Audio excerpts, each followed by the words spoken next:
गोवा के night club में भीषण आग लगने के मामले में आरोपी सौरभ लूथरा और गौरव लूथरा की कोर्ट से बड़ा झटका लगा है।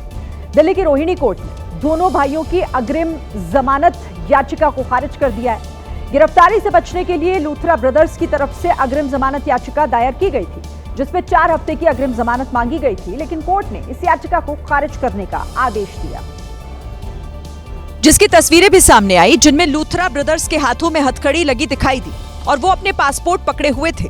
थाईलैंड पुलिस ने लूथरा ब्रदर्स के कमरे की तलाशी भी ली। कमरे की तलाशी के बाद पुलिस दोनों को लेकर फुकेट में डिटेंशन सेंटर पहुंची। गोवा के अरपोरा स्थित night club birch by Romeo lane में 6 दिसंबर को लगी आग में 25 लोगों की मौत हो गई थी। इस घटना के कुछ ही घंटों बाद सौरभ और गौरव लूथरा गिरफ्तारी के डर से थाईलैंड के फुकेट भाग गए थे। गोवा के नाइट क्लब में हुए भीषण अग्निकांड मामले में एक बड़ा एक्शन हुआ है। हादसे के बाद फरार हुए क्लब के मालिक सौरभ और गौरव लूथरा को पकड़ लिया गया। थाईलैंड पुलिस ने दोनों को उस समय पकड़ा जब वो एक होटल में रुके हुए थे।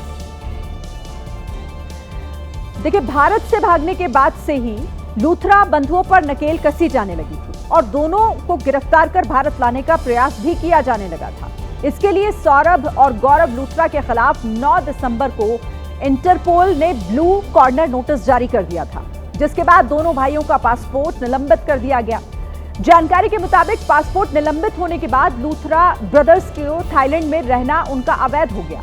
खबर है कि भारतीय अधिकारियों ने थाईलैंड के अपने समकक्षों से बात की, जिसके बाद वहां की पुलिस ने दोनों को पकड़ लिया। गोवा अग्निकांड के मुख्य आरोपी लूथरा ब्रदर्स के थाईलैंड में पकड़े जाने के बाद भी इस पर सियासत जारी रही। सरकार ने जहां इसे उपलब्धि बताया, तो विपक्ष ने दोनों भाइयों के देश से फरार होने को लेकर सरकार को घेरा था। सौरभ और गौरव लूथरा पर शिकंजा कसने के बाद केंद्रीय मंत्री श्रीपद नाइक अपनी सरकार की पीठ थपथपाते दिखे। देश छोड़कर भाग गए तो इनको पकड़ा गया। आज न कल पकड़ेंगे, ऐसा ही कहा था, ऐसा ही होगा। ये पकड़ गए हैं और इनके ऊपर कड़ी कार्रवाई, कायदे के अनुसार कड़ी कार्रवाई होगी। शिवसेना उद्धव गुट की प्रियंका चतुर्वेदी ने सरकार को घेरते हुए सवाल उठाया कि उन्हें फरार ही क्यों होने दिया गया। पहले तो वो थाईलैंड फरार कैसे हुए, यही सबसे बड़ा सवाल निशान होता है कि क्यों ये ढील बरती गई और क्यों उनको ये थाईलैंड भागने का मौका दिया गया। कांग्रेस ने भी नाइट क्लब में हुए हादसे और घटना के बाद लूथरा बंधुओं के फरार हो जाने पर गोवा सरकार को घेरा। आज गिरफ्तार करेंगे, कल बेल पर रिहा करेंगे, उनके साथ साठगांठ करेंगे, साठगांठ करके मौज मस्ती होगी। विपक्षी कई नेताओं ने लूथरा ब्रदर्स के भारत से भागने के मामले की जांच की मांग की है। इस बीच गोवा के नाइट क्लब में हुए भीषण अग्निकांड की एक चश्मदीद सामने आई। हादसे के समय भावना जोशी उस क्लब में ही मौजूद थी, जिसमें उनके परिवार के 4 लोगों की मौत हो गई थी।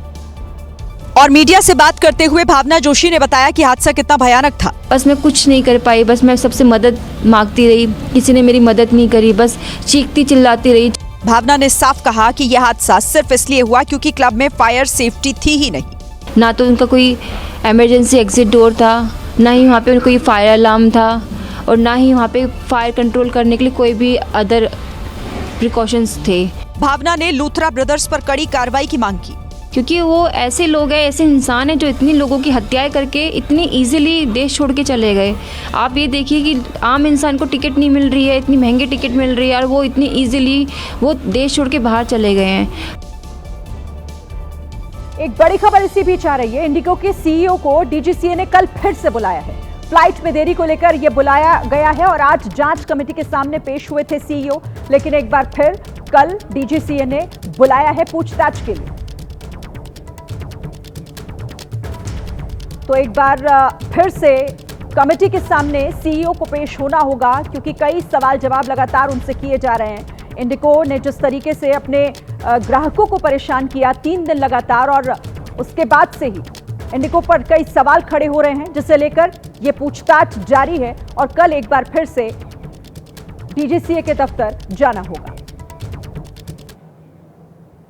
गुजरात के मेहसाणा में एक फैक्ट्री आग की लपटों से घिर गई। आग इतनी भीषण लगी हुई थी कि 7 घंटे बाद इस पर काबू पाया जा सका। धुएं का गुब्बार ऐसा था, इसे देखकर ही लोग दहशत में आ गए। फैक्ट्री के अंदर आग की लपटें उठी थी और आसमान काले रंग के धुएं से भर रहा था। आग लगने के कुछ देर बाद फायर ब्रिगेड की 4 गाड़ियां मौके पर पहुंची और जब तक आग पर काबू पाया जाता तब तक पूरी फैक्ट्री जलकर राख हो चुकी थी। इस इस फैक्ट्री में प्लास्टिक का कच्चा माल बनाया जाता था।